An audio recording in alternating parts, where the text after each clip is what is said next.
রিজিক আপনাকে সবসময় সারপ্রাইজ দিবে। আপনি কখনোই বুঝতে পারবেন না কিভাবে কোথা থেকে আপনার রিজিক চলে এসেছে, কারণ আল্লাহ উত্তম পরিকল্পনাকারী। হ্যালো এভরিওয়ান, আসসালামু আলাইকুম। সবাইকে জানাই শুভ সকাল। সবাই কেমন আছেন? আমি অর্গানিক শপ থেকে তানিয়া বলছি। আমার নতুন একটি মিনি ব্লগে আপনাদের সবাইকে স্বাগতম। কে কোথায় থেকে দেখছেন একটু কমেন্ট করে জানাবেন। সকাল থেকে সন্ধ্যা পর্যন্ত আমি কি কাজ করলাম, কি খাওয়া দাওয়া করলাম তা আপনাদের সঙ্গে শেয়ার করছি। ঘুম থেকে উঠে দেখলাম আমার আম্মা পরোটা বানাচ্ছে এবং সঙ্গে ছিল চা। তো সবাই মিলে নাস্তাটা সেরে নিলাম। নাস্তাটা শেষ করে চলে গেলাম ফ্রিজ থেকে মাছ মাংস সবজি যা যা রান্নার কাজে লাগবে সব কিছু বের করে নেওয়ার জন্য। তো বের করে আমি প্রথমে মাছগুলোকে ভিজিয়ে দিলাম, অন্যদিকে সবজিগুলোকে রান্নাঘরে রেখে আসলাম। রেখে এসে আমি ঘরটা গুছিয়ে নিচ্ছিলাম। ঘরটা সুন্দরভাবে এক এক করে গুছিয়ে এরপর আমি ভেজা যত জামা কাপড় ছিল সেগুলোকে রোদে দিয়ে আসলাম এবং শুকনাগুলোকে গুছিয়ে নিলাম। তো গোছানোর কাজটা শেষ করে আমি ঘরটা ঝাড়ু দিয়ে নিলাম। ঘরটা ঝাড়ু দিয়ে আমি চলে গেলাম রান্নাঘরে আজকে রান্নায় কি হবে সেটার জন্য।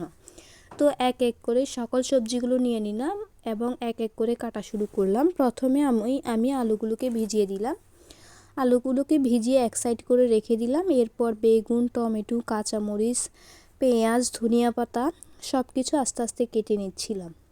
আমি আমার কাটাকুটা শেষ করে নিলাম। অন্যদিকে আমার আম্মা মাছটা কেটে নিল। আসলে মাছ কাটার আমি ভিডিওটা করতে পারি নাই, এদিকে আমি কাটাকুটাতে ব্যস্ত ছিলাম, সেজন্য আর ভিডিওটা করা হয় নাই। তো আমি বেগুনটা কেটে এরপর পাতাকপি ভাজি করব, সেজন্য পাতাকপিটা সুন্দরভাবে কেটে নিচ্ছিলাম। তো কাটাকুটা শেষ করে সব কিছু রেডি করে রান্নার জন্য বসে পড়লাম।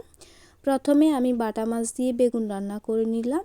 এরপর আমি চিংড়ি মাছ দিয়ে পাতাকপিটা ভেজে নিলাম। ভাজা শেষ করে আমি আমি আলুগুলোকে সিদ্ধ দিয়ে দিলাম। অন্যদিকে আমি একটা তাওয়া বসিয়ে দিলাম। প্রথমে দিয়ে দিলাম পরিমাণ মতো সরিষার তেল, এরপর দিয়ে দিলাম পেঁয়াজ আর কাঁচামরিচ কুচি। তো এগুলোকে ভালোভাবে ভেজে নিলাম। অন্যদিকে আমি আলুগুলোকে ভালোভাবে ম্যাশ করে নিলাম। ম্যাশ করে এর সঙ্গে পেঁয়াজ, কাঁচামরিচ, লবণ দিয়ে ভালোভাবে মেখে নিলাম। আলু ভর্তাগুলো রেডি করে নিলাম। তো খাওয়া দাওয়া শেষ করে নিলাম। দুপুর গড়িয়ে বিকাল হলো। অন্যদিকে একটু বাহিরে চলে গেলাম, বাহিরে একটু হাঁটলাম, একটু প্রাকৃতিক ভিডিও করে নিয়ে আসলাম।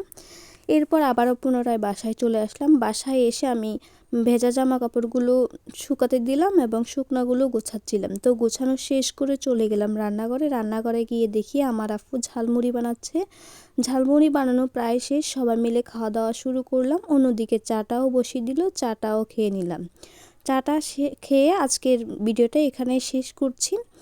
সবাই যারা এখন পর্যন্ত আমার ভিডিওটা দেখেছেন অবশ্যই কমেন্ট করে জানাবেন কেমন লেগেছে। যদি ভালো লেগে থাকে তাহলে লাইক কমেন্ট করে অবশ্যই পাশে থাকবেন আর আমার পেজে চোখ রাখবেন নতুন নতুন ভিডিও পেতে। সবাইকে ধন্যবাদ, ভালো থাকবেন, সুস্থ থাকবেন। আজকের জন্য বিদায় নিচ্ছি। আল্লাহ হাফেজ, টাটা।